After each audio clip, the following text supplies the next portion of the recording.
बात करेंगे जहेज जैसी लानत के हवाले से। वफाकी हुकूमत ने जहेज की ममानत एक्ट में तरमीम की तजावीज़ काबीना को इरसाल कर दी है, जिसके मुताबिक जहेज का मुतालबा जुर्म होगा और महंगे तोहफे पर भी पाबंदी आयद हो गई है। दुल्हा दुल्हन के वालिदैन की जानिब से निकाह नामे के कॉलम में जहेज और तहाइफ की तफसीलात भी दर्ज की जाएंगी और बाकायदा तौर पर उसकी कीमत भी लिखवाई जाएगी। तजावीज़ दी गई है कि शादी के अखराजात 4 तोले सोने से ज़्यादा नहीं होने चाहिए। तरमीम में सिफारिश की गई है कि जहेज के मुतालबे और नुमाइश पर पाबंदी लगाई जाए और एक्ट की खिलाफ वर्जी पर सज़ा लाजमी होनी चाहिए। वफाकी हुकूमत की जानिब से जहेज की लानत के खात्मे के लिए ये एक बहुत अच्छा कदम सामने आया है। अगरचे ये कानून पहले भी मौजूद था और इसमें तरामीम की गई हैं। अगर हम असल कानून की और 1976 में की जाने वाली तरामीम का मुतालिया करें तो पता चलेगा कि कानून के मुताबिक जहेज या दुल्हन को तहाइफ की मालियत 5000 से ज़्यादा नहीं होनी चाहिए थी। उस एक्ट में शादी के कुल अखराजात 2500 से ज़्यादा ना रखने की हिदायत की गई थी। नाज़रीन, कवानीन तो पहले भी मौजूद है, लेकिन इन पर अमल दरामद होना एक सबसे बड़ा मामला है। अब नई तरामीम के मुताबिक भी 4 तोले सोने की इजाज़त दी गई है, जिसकी मालियत सोने की मौजूदा कीमत के मुताबिक अगर बात की जाए तो करीबन 5 लाख के करीब बनती है। हमारे माशरे में सिर्फ जहेज ही एक ऐसी रस्म नहीं है जिससे वालिदैन को बेटियां बोझ लगने लगती हैं, बल्कि हमारे माशरे ने बहुत सी ऐसी रसूमात को अपना लिया है जो शादी के अखराजात को कई गुना बढ़ा देती हैं और उनकी बिल्कुल ज़रूरत नहीं होती। मसलन दुल्हा के वालिदा को ज़ेवरात देना, वालिद को कोई घड़ी देना, कोई चेन देना, कोई सोने की अंगूठी पहनाना, कपड़ों समेत दीगर तहाइफ देना, नंदों और उनके खावन को कपड़े देना और इसके साथ साथ पूरे ख़ानदान के कपड़े भी जाते हैं। सैकड़ों की तादाद में आने वाली बारात के लिए तरह तरह के खाने बनवाना भी एक बहुत बड़ा बोझ है। दूल्हे को गाड़ी या मोटरसाइकिल गिफ्ट कर देना, ये सारी वो रस्में हैं जो वालिदैन की परेशानियों में मुसलसल इजाफे का बायस बन रही है। और ये सारी रस्में अदा नहीं करते तो उनकी बेटी को तरह तरह के ताने सुनने पड़ते हैं। उन्हीं रस्मात की वजह से मौजूदा दौर में रिश्ते तय करना भी एक बहुत बड़ा मामला बन चुका है। चाहे लड़की हो लड़का हो, बहुत ही मुश्किल, बहुत ही सब्र आजमा और काफ़ी वक्त तलब काम बनता जा रहा है। शादी से पहले देखने दिखाने और मंगनियों की रस्मात अच्छे खासे अखराजात की वजह बन जाती है। एक तरफ तो जहां जहेज पर पाबंदी की बात की जा रही है तो दूसरी तरफ कुछ लोग लड़की वालों की जानिब से लड़के के ज़ाती घर, कारोबार, नौकरी और तनख्वाह के मुतालिब आयद की जाने वाली शराइत पर भी सवालात उठा रहे हैं। और माशरे में कौन कौन सी रसूमात ऐसी हैं जो वालिदैन के लिए बच्चों के रिश्ते तय करते वक्त ताड़े आ जाती हैं, उनका खात्मा कैसे मुमकिन हो सकता है, सोच को कैसे बदला जा सकता है, शादी की रस्म को सादा और आसान कैसे बनाया जा सकता है, रिश्ता तय करते वक्त किन चीज़ों को ख्याल में रखना है। इन तमाम बातों पे बात करने के लिए आज हमारे साथ मौजूद हैं जी हिना आयशा है, माहिर नफ्सियात है, आपको प्रोग्राम में खुश आमदीद कहते हैं। सहर चावला हमारे साथ मौजूद है, समाजी कारकुन है, आपको भी प्रोग्राम में खुश आमदीद कहते हैं। हिना, ये जहेज पर तो आखिर पाबंदी की बातें हो रही हैं और इम्प्लीमेंटेशन बहुत बड़ी बात है। अभी तो सिर्फ ये कानून पास हुआ है, इस पे अमल दरामद कैसे होगा ये एक बहुत लंबी कहानी है, एक बहुत लंबा सफ़र है जो तय करना है। लेकिन कानून पास हो जाने से हमारी जो मोरल वैल्यूज़ हैं उनमें चेंज आना बहुत मुश्किल है, क्योंकि ये तो मोरली गलत बात है, ठीक है। लेकिन अब हुकूमत ने इस पर जो है कदम उठाया है। आई होप सो कि इस पे जो है वो अमल दरामद भी हो और दोनों पार्टीज़ की तरफ से हो। जैसे अभी आपने कहा कि सिर्फ ये लड़के वालों की डिमांड्स नहीं होती, कुछ लड़की वालों की डिमांड्स भी लड़के के लिए ऐसी होती हैं कि जिनकी कोई लॉजिक नहीं होती, वो बिल्कुल इरेशनल होती हैं। तो उम्मीद है कि इस पे अमल दरामद जो है वो होगा। इस शहर जो है इस पर तो अब पाबंदी होने जा रही है, इस पे इम्प्लीमेंटेशन भी अल्लाह करे कि हो ही जाए। लेकिन ये जो दीगर रसूमात हैं, ये महंगे महंगे तोहफे, पूरे ख़ानदानों के कपड़े, ये भी तो बहुत ज़्यादा फजूल खर्चियाँ हैं, ये भी तो खामखा का बोझ है हमारी सोसाइटी में। बिल्कुल सिद्रा, पहले तो वफाकी हुकूमत के इस इक़दाम की जिस कदर दाद दी जाए वो कम है, और अब आई होप कि इसकी स्क्रूटनाइजेशन, इस पर सख्ती, इस पर अमल दरामद भी उतनी ध्यान से दी जाएगी जितने धड़ल्ले से ये कानून जो है वो आयद किया गया है। आप जिस तरह बात कर रही थी, ऐसा लग रहा था कि बिल्कुल आंखों के आगे रिकैप चल रही है उन सब शादियों की जो मैं बचपन से अब तक देखते ही चली आ रही हूँ कि नंदों के कपड़े, नंदों के शौहरों के कपड़े, चाची सास के कपड़े, चाची सास के खानदानों के कपड़े, पड़े। और इसमें जिस तरह हिना कह रही है, हमारे पास सिर्फ लड़के के माँ बाप जिम्मेदार नहीं है, लड़की के माँ बाप भी बचपन से लड़की की ये कंडीशनिंग करते हैं कि तुम जैसे जवाबदेह हो जिस घर में तुम जाओगी उनको, कि तुम अपने साथ क्या लेकर आई हो। हमारे यहाँ पर एक मुहावरे से मुझे शदीद चिढ़े अक्सर कहा जाता है, हमारे यहाँ पे बड़े पढ़े लिखे लोग वालिदैन जो कहते हैं कि जी जिस दिन बेटी पैदा होती है हमारे कंधे तो उसी दिन झुक गए थे। क्यों झुक गए थे जी आपके कंधे उस दिन आपका सीना क्यों नहीं चौड़ा हो गया जिस दिन आपका सीना आपके बेटे के पैदा होने से चौड़ा हो गया था? कंधे आपने खुद झुका लिए, मसाइल आपने अपने सर पे खुद डाल लिए हैं, हमने अपने ऊपर ये चीजें खुद इम्पोज कर ली हैं। अगर बहुत सारे ऐसे सोफिस्टिकेटेड खानदान भी लड़के वालों के हैं जिनकी तरफ से ऐसी कोई ख्वाहिश का इजहार नहीं किया जाता, मना करते हैं, कुछ नहीं चाहिए। स्टिल लड़की वालों ने अपनी ईगो को, अपनी वो कहते हैं ना नुमाइश को, अपनी झूठी अना को तसल्ली देने के लिए स्टेज पर 5-5 तोले का सेट पकड़ाना है, अपनी इस्तेताद के हिसाब से गाड़ी की चाबी पकड़ानी है, स्टेज पर एल्बम में उसकी तस्वीर छापनी है, पूरी दुनिया को बताना है ऐसी तो अपनी तीनों होंडा सिटी देती थी ब्याज। तो ये चीजें हमने अपने ऊपर खुद लागू कर ली हैं और उसके बाद सारी जिंदगी, चाहे आप खुद 60 साल के कर्जा आपने 30 साल का ले लेना है और आपने उसके बाद लोन चुकाते रह जाना, ये लानतें हमने ऊपर खुद इंपोज की हैं। और हमारी जिंदगी में, हमारे रिश्तों में बरकतें इसी नहीं है क्योंकि उसकी शुरुआत ही लानत से होती है। जहेज एक लानत है। बिल्कुल ऐसा ही है हिना। अब इन मामलात को भी हल करने की अशद ज़रूरत है। पाबंदी तो लग रही है, लोगों को समझने की कितनी ज़रूरत है। ये क्या मेंटेलिटी हमारी पूरी सोसाइटी की बन चुकी है कि जितनी ज़्यादा चीज़ें देंगे आपकी लड़की उतना सुखी रहेगी, उतना। और हालांकि ये जो मटेरियलिस्टिक चीज़ें होती हैं ये कोई गारंटी नहीं होती, बिल्कुल भी नहीं होती हैं। लेकिन अब जो हमारी न्यू जनरेशन आ रही है उसमें जो मैंने देखा है वो काफ़ी चेंज आ रहा है। अब लड़का लड़की का ये कॉन्सेप्ट होता है, let's build our life together, हम साथ में करते हैं जो भी करना है। ऐसा लड़की ये नहीं वेट करती, मेरी फ्रेंड्स हैं जानने वाली हैं कि वो लड़के के सेटल होने का वेट नहीं करती कि सेटल होगा तो फिर 40-45 साल का हो जाएगा, ठीक है, तो वो कहते हैं कि दोनों मिलके काम करेंगे, दोनों जो है वो हम अपनी लाइफ सेटल करते हैं, हम स्टार्ट करते हैं। जो हम थोड़ी पिछली जनरेशन है उनका ये मुकाबला, उनकी रसूमात, उनकी ख़ानदानी इज़्ज़त, वो जैसे वो कह रही थी कि लड़के वाले मना भी कर रहे होंगे लेकिन वो कहेंगे हमने अपनी बेटी को देना है, ठीक है, वो फिर एक कंपटीशन बन जाता है, वो देवरानियों जेठानियों में कंपटीशन आ रहा होता है। तो वो इतना लाई थी, छोटी इतना लाई थी, डाइनिंग टेबल भी लाई, छोटी फ्रिज नहीं लाई, वो ही हिसाब किताब चलता रहता है। तो वो पिछली जनरेशन में ज़्यादा था, लेकिन जो नई हमारी जनरेशन आ रही है मैंने उसमें ये देखा है कि उसमें कंपैरेटिवली ये चीज़ कम है।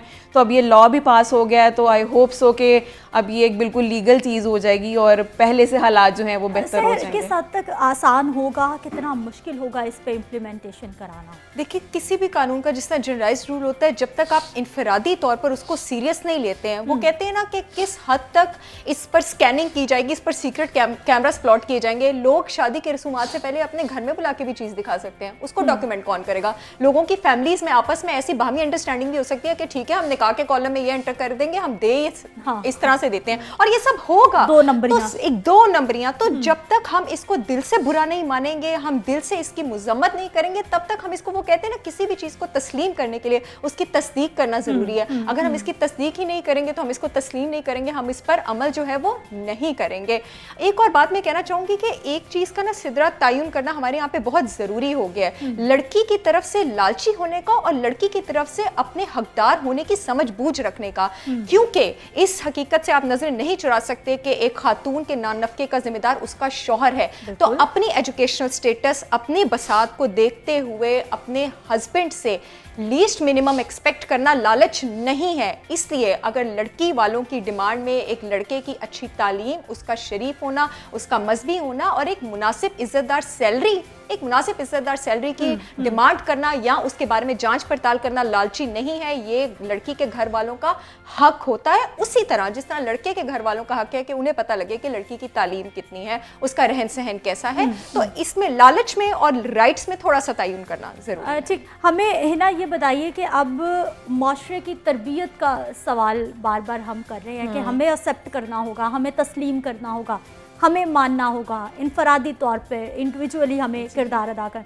तरबियत कैसे होगी सोसाइटी? तरबियत में जो है वो बहुत वक्त लगता है, लेकिन स्टार्ट तो हो गया है। जैसे हमारा ये सोशल मीडिया है, टीवी है, जब एक चीज़ बार बार आप सुनते हैं, अब लोग ये सुनेंगे, इस पे पाबंदी लग गई है, ये अच्छी चीज़ नहीं है। जब एक चीज़ बार बार आप सुनते हो तो वो आपके जो अनकॉन्शियस में स्टोर होती रहती है, फीड होती रहती है, फिर डिसीजन लेते वक्त आप उसको ज़रूर कंसीडर करते हो ठीक है। और फिर जब जो बच्चे हैं जिनकी शादी है, जब वही ये स्टैंड लेंगे कि नहीं हमने ये नहीं करना है। मैंने ऐसे लड़के देखे हैं कि जो कहते हैं कि हमने कुछ भी नहीं लेना और उन्होंने ऐसा किया है। तो जब वो खुद ही ये स्टैंड लेंगे कि हमने ये नहीं करना है, तो फिर घर वाले भी जो होते हैं उनको भी उनके साथ चलना पड़ता है। वो फिर सिर्फ अपनी नहीं कर सकते हैं। जब सही बात पे आप स्टैंड ले रहे होते हो तो फिर आपको सबको आपके साथ चलना अच्छा पड़ता है। सहर, जब हम इम्प्लीमेंटेशन की बात करते हैं, यकीनी तौर पर इंडिविजुअली तो हम सब ने अपना रोल प्ले करना है, लेकिन माजी में अगर बात की जाए तो टाइमिंग्स, रात को 1 बजे बारात आती थी, उसके बाद हॉल्स में 10 बजे फंक्शन ख़त्म होना शुरू हो गया, आज तक वो चल रहा है।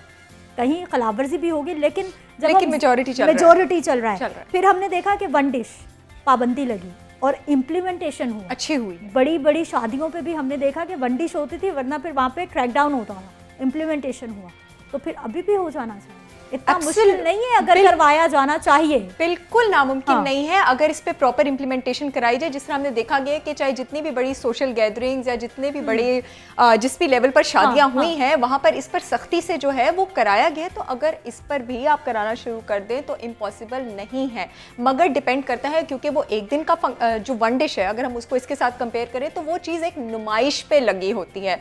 तो अगर अब लोग खुद इसका ख्याल नहीं करेंगे, पहले तो लोगों को होता था ना कि हम नुमाइश भी करेंगे, दिखाएंगे कि हमको कौन रोक देगा, ठीक है। अब लोग नुमाइश तो नहीं कर सकते हैं, लेकिन अगर अब जब तक वो इसको खुद नहीं मानेंगे, इसकी खुद तस्लीम नहीं करेंगे, तो फिर जाहिर प्रॉब्लम होगी इसको इम्प्लीमेंट। ठीक, हमें ये बताइए कि नौजवानों की, हिना आपने बड़ी अच्छी बात की है कि बहुत सारे हमारे नौजवान हैं जो इस तरफ आ भी रहे हैं, लेकिन हमारे बहुत सारे नौजवान अभी भी ऐसे हैं जो कि मटेरियल चीज़ों को ज़िंदगी के साथ बहुत ज़्यादा रिलेट करें। स्पेशली लड़कियों की मैं बात करी हूँ, वो अपना राइट समझती हैं, वो अपना हक समझती हैं, उनकी पूरी उनको पता है कि वालिदैन की इस्तेदाद कितनी है, उसके बावजूद उनकी पूरी लिस्टें तैयार होती हैं कि हमें ये कुछ चाहिए।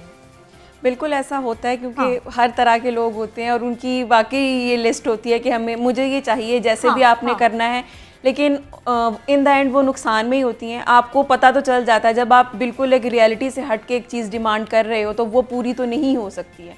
फिर उसका जो एंड होता है वो अच्छा नहीं होता है। वो कभी लेट जाके उनको पता चलता है, कभी थोड़ा जल्दी रियलाइज़ हो जाता है। लेकिन जब वो चीज़ पूरी ही नहीं हो सकती तो फिर वो कैसे होगी? फिर वो उनको इन द एंड पता चल जाता है कि ये पॉसिबल नहीं है। और इसको अगर कभी अच्छे तरीके से पता चलता है, कभी बुरे तरीके से पता चलता है, दोनों तरह के एक्सपीरियंसेस होते हैं। यही मैं आपसे जानना चाहूँगी कि नौजवानों की इस वक्त बहुत ज़रूरत है कि वो अपना रोल प्ले करें, क्योंकि घर में आपको पता है कि आपका बाप कर्जा ले रहा है, आपके भाई की इतनी इनकम नहीं है, उसके बावजूद आपने लिस्टें तैयार कर रखी हैं कि मुझे हर सूरत ये कुछ चाहिए। यही वाली बात है ना कि जब तक हम लोग इस डिल्यूजन से नहीं निकलेंगे, इसके भी जिम्मेदार मैं आपको बताऊं थोड़े से माँ बाप हैं। उन्होंने बचपन से बच्चों को कंडीशन कर दिया होता है कि ये हम तुम्हारे लिए तैयारी करें। अच्छा, थोड़ी सी बुरी शादियां होने की वजह क्या, मैं इस बात को इससे आपको बताती हूँ, क्यों रिलेट कर रही हूँ।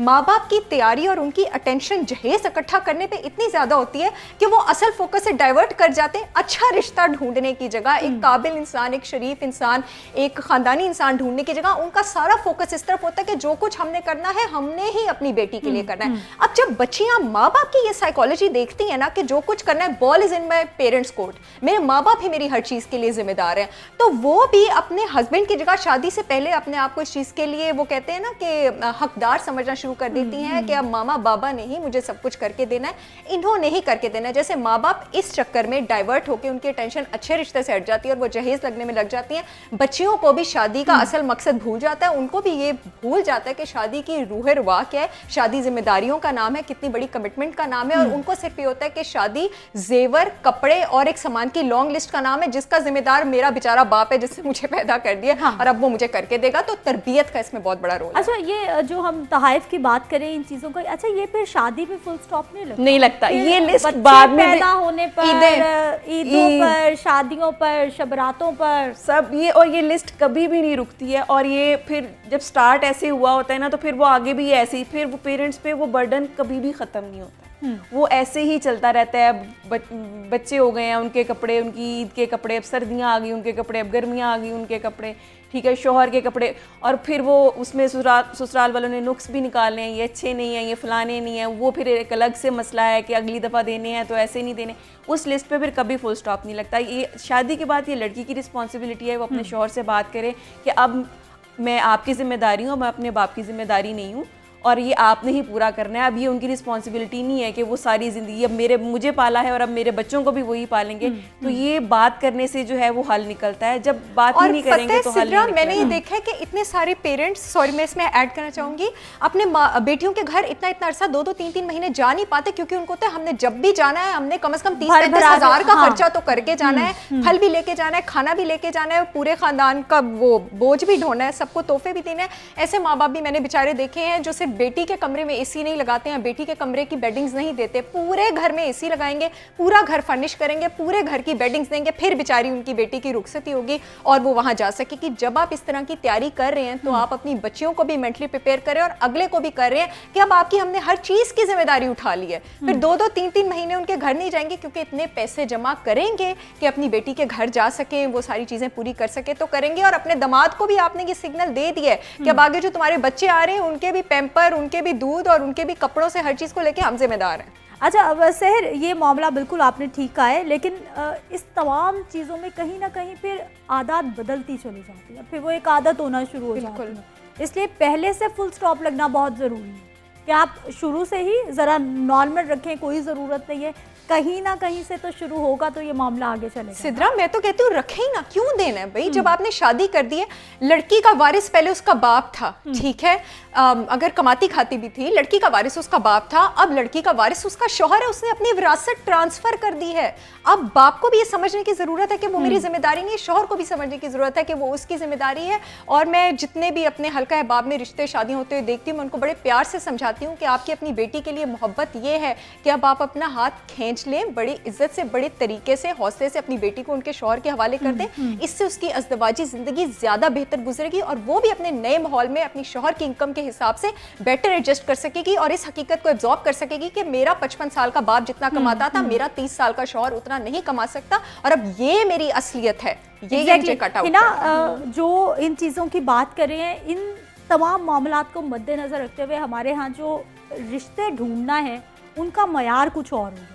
पहले ज़मानों में मयार कुछ और होता था, अब कुछ और हो गया। अब म्यार जो है वो मटेरियलिस्टिक चीज़ों पर डिपेंड करता है। अब लड़के पे या लड़की पर डिपेंड नहीं करता, वो कितना भी अच्छा हो, कैसा भी हो, अगर उसके पास वो आपकी एक चेकलिस्ट में चीज़ें सारी नहीं है ना, तो वो आपके म्यार पे पूरा नहीं उतरेगा। बेशक वो वैसे इखलाकी लिहाज से, हर लिहाज से अच्छा होगा। और ऐसे ही लड़की है, वो कितनी भी अच्छी हो, पढ़ी लिखी भी हो, काम भी करती हो, घर का काम भी करती हो, पहले तो आके लड़की वालों का घर देखा जाएगा। बिल्कुल। और मुझे ये समझ नहीं आती है कि क्या लड़के ने रुखसत होके वहां आना है कि आपने ये देखना है कि उनका घर कैसा है, वो कैसे रहते हैं, आपने लड़की यहाँ से लेके जानी है, ठीक है। तो वो फिर आपकी वो जो चेकलिस्ट है वो पूरी नहीं होती है तो वो आपके म्यार पे पूरा नहीं उतरता है। हालांकि जो शादी का बेसिक जो सोल है, ठीक है, आप कमिटमेंट कर रहे हो एक बंदे के साथ रहने की, मतलब इन गुड और बैड टाइम्स दोनों में, ठीक है, तो आप एक गुड ही गुड देख रहे हो, तो हर चीज़ आपको 100% तो नहीं मिलती है और फिर उस गुड के चक्कर में आप बहुत सी जो है अच्छी चीज़ें वो आप छोड़ जाते हो। अच्छा सहर, अब बिल्कुल हम बात करेंगे लड़कियों के हवाले से। हमने जो है इसकी बात कर रहे हैं और बहुत सारे मामलात की बात कर रहे हैं जो पेरेंट्स पे बोझ है। लड़की को 3 लाख का लहंगा चाहिए, लाख रुपए का मेकअप चाहिए, वाई? ज्यादती है, अपने माँ बाप के साथ खुद गर्जी है। और वही बात है कि हमारी झूठी एक्सपेक्टेशंस हैं and I am so sorry to say, इसमें जिस तरह कुछ गलत चीज़ों का मीडिया पर भी पोर्ट्रेल किया जाता है, उनको फ्लॉन्ट किया जाता है, वो फिर नेसेंट माइंड्स हैं। आप एक चीज़ उस पर डेली फीड करें, डेली फीड करें, डेली फीड करें, डेली लाखों के लहंगे दिखाए जा रहे हैं, डेली लाखों के जेवर दिखाए जा रहे हैं, तो अल्टीमेटली आप उस चीज़ के ख्वाहिशमंद हो जाते हैं। This is something which is related to age, ठीक है, दिस इज समथिंग, फिर उसको आपको बाहर से स्टिमुलाई भी मिली जा रहा है कि नहीं ये चीज़ अच्छी, ये चीज़ अच्छी। एक और चीज़ बच्चियों को ये समझने की ज़रूरत है कि आप अपने आप को अपनी दोस्तों से कंपेयर मत करें, अपनी शादियों को अपनी दोस्तों की शादी से कंपेयर मत करें। आपको नहीं पता किसी की इंटरनल स्ट्रगल्स, इंटरनल लाइफ और इंटरनल सिचुएशन क्या है। हो सकता है उनकी मटेरियलिस्टिक एस्पेक्ट ज़्यादा अच्छे रहे हो सकता है आपका अंडरस्टैंडिंग का एस्पेक्ट ज़्यादा हो, आपका एजुकेशन का एस्पेक्ट ज़्यादा अच्छा हो। और मैं एक और बता दूं, ये जो खुशी है, क्योंकि मैं डॉक्टर भी हूँ, ये एड्रेनलिन सर्ज है, ये थोड़ी देर के लिए लास्ट करता है, मैक्सिमम 2 दिन 3 दिन। आप 2-3 महीने बाद अपनी शादी की वीडियोस देखकर बोर हो जाएंगी, तंग आ जाएंगी। एक अच्छा अंडरस्टैंडिंग, समझदार और मैच्योर लाइफ पार्टनर, ये चीज़ें पूरी ज़िंदगी लास्ट करती हैं। अगर आपके पास इतने वसाइल हैं भी, उन पैसों को बचाएं, अपनी फ्यूचर प्लानिंग करें, अच्छे वेंचर्स में, अपनी डिग्रीज में या किसी फलाई काम में इन्वेस्ट करें और आप देखें अल्लाह आपकी ज़िंदगी में कैसी बरकतें डालता है। बिल्कुल। रिश्ते करते वक्त किन चीज़ों का ख्याल रखना चाहिए? ये तो वैसे इंडिविजुअल जो है अप्रोच होती है कि आपकी क्या एक्सपेक्टेशन है, लेकिन मोस्टली यही होता है कि अच्छी एजुकेशन हो, फैमिली जो हो वो अच्छी हो, ठीक है, और जॉब जो है अच्छी हो, और टेम्परामेंट भी मैं तो ठीक कंसीडर है। करूंगी बहुत कि शुक्रिया ठीक हिना हो। आयशा सहर चावला प्रोग्राम में शामिल होने के लिए। और नाज़रीन, आपसे बस मैंने यही कहना है कि आज से आगाज़ करना है, मुझे भी किरदार निभाना है, आपने भी इन तमाम जो फजूल की रसूमात है इनको ख़त्म करने के हवाले से और जहेज़ जैसी लानत को माशरे से दूर करने के